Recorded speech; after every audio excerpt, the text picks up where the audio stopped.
Hello നമസ്കാരം എല്ലാവർക്കും കവീസ് kitchen പാർട്ണറിലേക്ക് സ്വാഗതം. ഇന്ന് നമ്മൾ ഒരു സ്പെഷ്യൽ റെസിപ്പി ആയിട്ടാണ് വന്നിരിക്കുന്നത്. അതായത് നമ്മുടെ കപ്പ, അതായത് കൊള്ളി അല്ലെങ്കിൽ കപ്പ എന്ന് പറയും, കപ്പ പൊടിച്ചതും അതുപോലെ തന്നെ മത്തി വറ്റിച്ചതാണ് കേട്ടോ ഇന്നത്തെ റെസിപ്പി. അപ്പോൾ കപ്പ പൊടിക്കാനായിട്ട് ഞാൻ 1 കിലോ കപ്പയാണ് എടുത്തിരിക്കുന്നത്. അത് ഇതുപോലെയുള്ള പീസാക്കിയിട്ടാണ് എടുത്തിരിക്കുന്നത്. ഇനി ഈ പീസ് നമ്മൾ ആവിമ വെച്ചിട്ട് വേവിച്ചെടുക്കുകയാണ് ചെയ്യുന്നത്. വെള്ളം ഒഴിച്ചിട്ട് വേവിക്കുകയല്ല ചെയ്യുന്നത്, ആവിമ വെച്ചിട്ട് വേവിച്ച് എടുക്കും, എന്നിട്ട് പൊടിക്കുകയാണ് ചെയ്യുന്നത്. അതുപോലെ തന്നെ മത്തി നമുക്ക് വറ്റിച്ചെടുക്കണം. മത്തി മുളകിട്ടതാണ് ഇതിൻ്റെ കൂടെ ഞാൻ ഉണ്ടാക്കാൻ പോകുന്നത്. അപ്പോൾ ഇതിനായിട്ട് 1 കിലോ കപ്പയാണ് ഞാൻ എടുത്തിരിക്കുന്നത്. ഇത് നമുക്ക് അപ്പച്ചെമ്പിലോ എങ്ങനെ വെച്ചിട്ട് ആവിമ വെച്ചിട്ട് നമുക്ക് വേവിച്ചെടുക്കാം. അപ്പോൾ നമുക്ക് വേവിക്കാം. ആവിമ വെച്ച് വേവിക്കുക എന്ന് പറഞ്ഞു കഴിഞ്ഞാൽ നമുക്ക് വെള്ളം ഉണ്ടാവാൻ പാടില്ല. കപ്പ പൊടിച്ചെടുക്കുന്ന സമയത്ത് അതിൽ വെള്ളം പോലും, ഒരു തുള്ളി വെള്ളം പോലും ഉണ്ടാവാൻ പാടില്ല. അതിന് വേണ്ടിയിട്ടാണ് കേട്ടോ. അപ്പോൾ നമുക്കത് വീഡിയോയിൽ കാണാം കേട്ടോ. അപ്പോൾ കപ്പ വേവിച്ചെടുക്കാനായിട്ട്, ആവിമ വേവിച്ചെടുക്കാനായിട്ട് ഞാൻ അപ്പച്ചെമ്പ് വെച്ചിട്ടുണ്ട്. അതിലേക്ക് നമ്മൾ എടുത്ത് വെച്ചിരിക്കുന്ന കപ്പ കുറേശ്ശായിട്ട് മുകളിൽ ഇങ്ങനെ വെച്ച് കൊടുക്കാം. വെള്ളം ഒഴിച്ച് നല്ല ഹൈ ഫ്ലെയിമിൽ തന്നെ വെക്കണം. നന്നായി വെള്ളം തിളച്ച് നമ്മുടെ കപ്പ വേവണം. ഇതെല്ലാം ഇട്ട് കൊടുക്കാം കേട്ടോ. അപ്പോൾ കപ്പ എല്ലാം ഞാൻ എടുത്ത് വെച്ചിട്ടുണ്ട്. ഇനി ഇതിൻ്റെ മുകളിലേക്ക്, അതായത് കപ്പയിൽ ഉപ്പ് വേണമല്ലോ, അപ്പോൾ കുറച്ച് ഉപ്പ് കലക്കിയ വെള്ളം കലക്കി വെച്ചിട്ടുണ്ട്. അത് ഞാൻ കുറച്ച് ശേഷം ഇതിൻ്റെ മുകളിലേക്ക് കുറേശ്ശെയായിട്ട് ഒഴിച്ചു കൊടുക്കുകയാണ്. ആവശ്യത്തിന് ഉപ്പ് ആയിട്ടുണ്ട്. ഇനി നമുക്കിത് അടച്ച് വെച്ച് വേവിച്ചെടുക്കാം.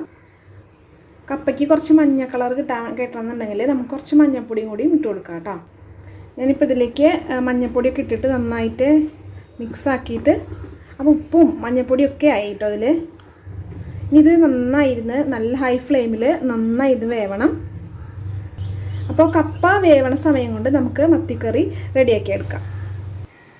അപ്പോൾ നമ്മുടെ കൊള്ളി അല്ലെങ്കിൽ കപ്പ വേവുമ്പോഴേക്കും നമുക്ക് മത്തിക്കറി റെഡിയാക്കി എടുക്കാം. അതിനായിട്ട് ചെറിയ മത്തി ഞാൻ എടുത്തിരിക്കുന്നത്. അപ്പോൾ നന്നായിട്ട്, സാധാരണ മത്തി മുളകിട്ട് വെക്കുന്നതിൽ നമ്മൾ നാളികേരപ്പാലൊന്നും ചേർക്കാറില്ല. പക്ഷേ ഞാനിതിൽ ഈ റെസിപ്പിയിൽ സ്പെഷ്യലായിട്ട് നാളികേരപ്പാലൊക്കെ ചേർത്ത് നന്നായി വറ്റിച്ചെടുക്കും കേട്ടോ. അപ്പോൾ നമുക്ക് എങ്ങനെയാണ് ഈ മത്തിക്കറി ഉണ്ടാക്കുന്നതെന്ന് നോക്കാം. അപ്പോൾ മത്തിക്കറിയിലേക്ക് ഞാൻ മത്തി, അതുപോലെ തന്നെ നമ്മുടെ നാടൻ പച്ചമുളക് കേട്ടോ, ചെറിയ മുളകുണ്ടല്ലോ, കാന്താരി മുളക് പോലെ, ആ മുളകും, അതുപോലെ തന്നെ കുറച്ച് ചുവന്നുള്ളിയും ഒരു ചെറിയ കഷ്ണം ഇഞ്ചിയാണ് എടുത്തിരിക്കുന്നത്. ഇത് മതി, ചെറിയ കഷ്ണം ഇഞ്ചി മതി. പിന്നെ ഒരു ചെറിയ തക്കാളി നന്നായി കനം കുറച്ചരിഞ്ഞത്. നമ്മുടെ മസാലയൊക്കെ മീനിലേക്ക് നന്നായി വെന്തലിഞ്ഞു പോകണം. അതുപോലെ ചെറിയൊരു സവോള കനം കുറച്ചരിഞ്ഞത്. പിന്നെ മസാലപ്പൊടിയാണ് ആവശ്യം. അതായത് 2.5 സ്പൂണോളം മുളക് പൊടി, ഒരു 1/4 സ്പൂണോളം മഞ്ഞൾപ്പൊടി, 2 സ്പൂണോളം മല്ലിപ്പൊടി എടുത്തിട്ടുണ്ട്. മത്തിയായ കാരണം മല്ലിപ്പൊടിയാണ് കൂടുതൽ കറിക്ക് ടേസ്റ്റ് കൊടുക്കുന്നത്. ഇനി കുടംപുളി വേണം, നാളികേരത്തിൻ്റെ പാല് വേണം. ഇത്രയും ഇൻഗ്രീഡിയൻസ് ഉണ്ടെങ്കിൽ നമുക്ക് നല്ല ടേസ്റ്റി ആയിട്ടുള്ള മത്തി വറ്റിച്ചെടുക്കാനായിട്ട് ഉള്ള കറി തയ്യാറാക്കിയെടുക്കാൻ പറ്റും. അപ്പോൾ നമുക്കിത് വേഗം തന്നെ തയ്യാറാക്കാം. അപ്പോൾ അതിനിടയിൽ നമ്മൾ കപ്പ വെച്ചിട്ടുണ്ടായിരുന്നല്ലോ, കണ്ടോ, കപ്പ നന്നായിട്ട് വെന്ത് റെഡി ആയിട്ട് വന്നിട്ടുണ്ട്. ഒരു തുള്ളി വെള്ളം പോലും ഇല്ല. കപ്പയിൽ നല്ല റെഡി ആയിട്ട് പാകത്തിന് വെന്ത് വന്നിട്ടുണ്ട് കേട്ടോ. അപ്പോൾ നമുക്ക് ഈ കപ്പ അടച്ചു വയ്ക്കാം. ഇതിനി തീ ഓഫാക്കിയിട്ട് ഒന്നും കൂടി ആ ചൂടിലിരുന്നിട്ട് ഒന്നും കൂടി നന്നായി വെന്തോളും. അപ്പോൾ മീൻകറി ചെയ്യാനായിട്ട് ഞാൻ പാൻ വെച്ചിട്ടുണ്ട് അടുപ്പത്ത്. അത് ചൂടായി വന്നിട്ടുണ്ട്. അപ്പോൾ നമുക്ക് കുറച്ച് വെളിച്ചെണ്ണ ഒഴിച്ച് കൊടുക്കാം. വെളിച്ചെണ്ണയിലാണ് ഇത് ചെയ്യേണ്ടത് കേട്ടോ. ഓയിലിൽ ചെയ്താൽ ഇത്ര ടേസ്റ്റ് കിട്ടില്ല. അപ്പോൾ ഒരു 2 സ്പൂണോളം, ചെറിയ സ്പൂണോളം വെളിച്ചെണ്ണ ഒഴിച്ചു കൊടുത്തിട്ടുണ്ട്. എണ്ണ ചൂടായി നമുക്ക് കുറച്ച് ഉലുവ, അതായത് ഒരു 1/4 സ്പൂണോളം ഉലുവ ഇട്ട് കൊടുക്കാം. ഉലുവ നന്നായി ഒന്ന് മൂത്ത് വരുന്ന സമയത്ത് നമുക്ക് ഇഞ്ചിയും പച്ചമുളകും അതുപോലെ തന്നെ ചുവന്നുള്ളിയും കൂടി ചതച്ച് വെച്ചിരിക്കുന്നത് ചേർത്ത് കൊടുക്കാം കേട്ടോ. ഉലുവ നന്നായി ചൂടായി വന്നിട്ടുണ്ട്. അപ്പോൾ നമുക്ക് ഇഞ്ചിയും പച്ചമുളകൊക്കെ ചതച്ചിട്ട് കൊടുക്കാം. ചെറുതായി ചതഞ്ഞാൽ മതി, ഒരുപാട് ചതയണ്ട. ഇതിലേക്ക് കുറച്ച് കറിവേപ്പില തണ്ടോട് കൂടി ഇട്ട് കൊടുക്കുന്നുണ്ട് കേട്ടോ.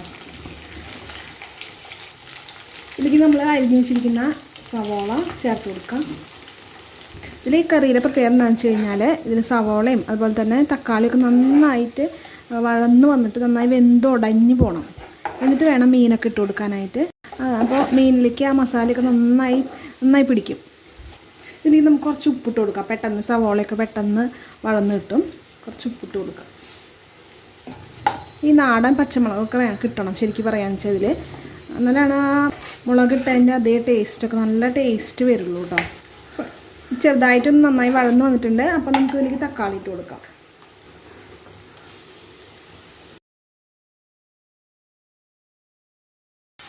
ഇതിപ്പോൾ നന്നായി വഴന്ന് വന്നിട്ടുണ്ട്.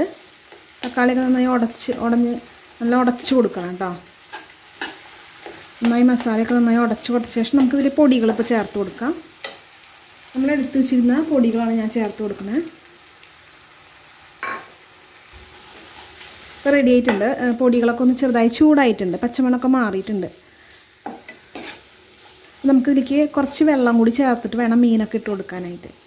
അപ്പോൾ കുറച്ച് വെള്ളം ചേർത്ത് കൊടുക്കാം. ഇതിലേക്ക് ഞാൻ കുറച്ച് വെള്ളം ചേർത്ത് കൊടുക്കുന്നുണ്ട്. ചെറിയ ചൂടുള്ള വെള്ളമാണെങ്കിൽ അത്രയും നല്ലത് കേട്ടോ.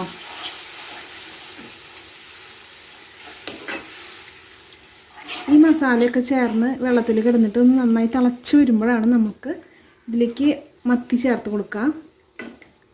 കുറച്ചും കൂടി വെള്ളം വേണം. കുറച്ചുകൂടി വെള്ളം ഒഴിച്ച് കൊടുക്കാം. മത്തി വേവണമല്ലോ, അപ്പോൾ അതിനുള്ള വെള്ളം. ഇതിലേക്ക് 2 പീസ് കുടംപുളി ചേർത്ത് കൊടുക്കുന്നുണ്ട് കേട്ടോ. പിന്നെ ഞാൻ ഇതിലേക്ക് കുറച്ച് കല്ലുപ്പാണ് ചേർക്കുന്നത്. കല്ലുപ്പാണ് കൂടുതൽ കറിക്ക് ടേസ്റ്റ് ഉണ്ടാവുക കേട്ടോ. കുറച്ച് കല്ലുപ്പ്. നമ്മുടെ കറി നന്നായി തിളച്ച് വന്നിട്ടുണ്ട്. അപ്പം നമുക്ക് ഇതിലേക്ക് മത്തി ഇട്ട് കൊടുക്കാം. കുറേശ്ശെയായിട്ട് ഇട്ട് കൊടുക്കാം കേട്ടോ. ഞാൻ മത്തി ഇട്ട് കൊടുത്തിട്ടുണ്ട്. അപ്പം നമുക്കൊന്ന് ഇളക്കി കൊടുക്കാം. ചെറുതായി ഒന്ന് ഇളക്കിയാൽ മതി. ഈ മത്തി ഇതിലുള്ള ഗ്രേവിയിൽ കിടന്ന് വേവണം. എന്നിട്ട് വേണം മത്തി വെന്ത ശേഷം നമുക്ക് നാളികേരം അരച്ച് വെച്ചിട്ടുണ്ട്. ഒരു കൈപ്പിടിയോളം നാളികേരം എടുത്തിട്ട് നല്ല വെണ്ണ പോലെ അരച്ചത് കേട്ടോ. അതാണ് ആദ്യം ചേർത്ത് കൊടുക്കേണ്ടത്. അതിന് ഈ മത്തി ഈ ഗ്രേവിയിൽ കിടന്നിട്ട് നന്നായി വേവണം. വെന്ത ശേഷം നമുക്ക് അത് നാളികേരം അരച്ചത് ആദ്യം ചേർത്ത് കൊടുക്കാം. അതിന് ശേഷം നാളികേരത്തിൻ്റെ പാല് ചേർത്ത് കൊടുക്കണം. അപ്പോൾ ഇന്ന് മത്തിയിൽ നല്ല ഉപ്പും മുളകൊക്കെ പിടിച്ച് പുളിയൊക്കെ പിടിച്ച് നന്നായി വേവട്ടെ. മത്തി നന്നായിട്ട് വെന്ത് വന്നിട്ടുണ്ട് കേട്ടോ. മത്തി വേവാനായിട്ട് അധികം സമയമൊന്നും വേണ്ട, കുറച്ച് സമയം മതി. നമുക്കിതിലേക്ക് നാളികേരം അരച്ചത് ചേർത്ത് കൊടുക്കാം. കുറച്ച് നാളികേരം അരച്ചത് ചേർക്കണം, ഒരുപാട് ചേർക്കരുത്. നന്നായി തിളച്ച് വരുന്ന സമയത്ത് വേണം നമുക്ക് നാളികേരത്തിൻ്റെ പാലും കൂടി ഇതിൽ ചേർത്ത് കൊടുത്തിട്ട് നന്നായി വറ്റിച്ചെടുക്കണം.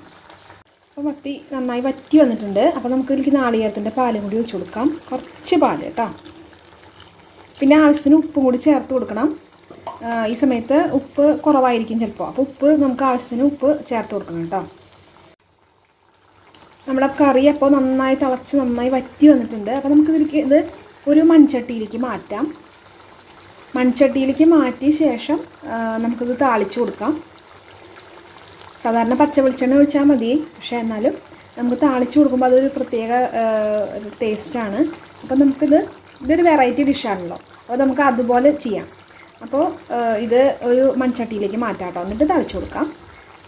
അപ്പോൾ ഞാനത് മൺചട്ടിയിലേക്ക് മാറ്റി കൊടുത്തിട്ടുണ്ട്. നമുക്ക് ഇതൊന്ന് താളിച്ച് കൊടുക്കാം. അപ്പോൾ താളിക്കാനായിട്ട് മീൻകറി താളിക്കാനായിട്ട് ഞാൻ ചെറിയ ഉള്ളിയും അതുപോലെ തന്നെ കുറച്ച് കറിവേപ്പിലയും കുറച്ച് വെളിച്ചെണ്ണ വെച്ചിട്ടുണ്ട്. അതൊന്ന് നന്നായി മൊരിഞ്ഞ് വരുന്ന സമയത്ത് നമുക്ക് അത് മീൻകറിയിലേക്ക് ഒഴിച്ചു കൊടുക്കാം. അപ്പോൾ മിളക് താളിച്ച് വെച്ചത് ഞാനിതിലേക്ക് ഒഴിച്ചു കൊടുക്കാൻ പോകാം കേട്ടോ.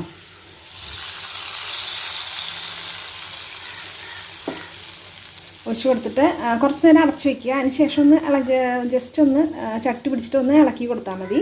അപ്പോഴേക്കും നമ്മുടെ കൊള്ളിയും വെന്തിട്ടുണ്ട് കണ്ടോ. നന്നായി തീ കുറച്ച് വെച്ചിരുന്നു. ഞാൻ തീ കുറച്ചിട്ടാണ് ഇട്ടിരുന്നത്.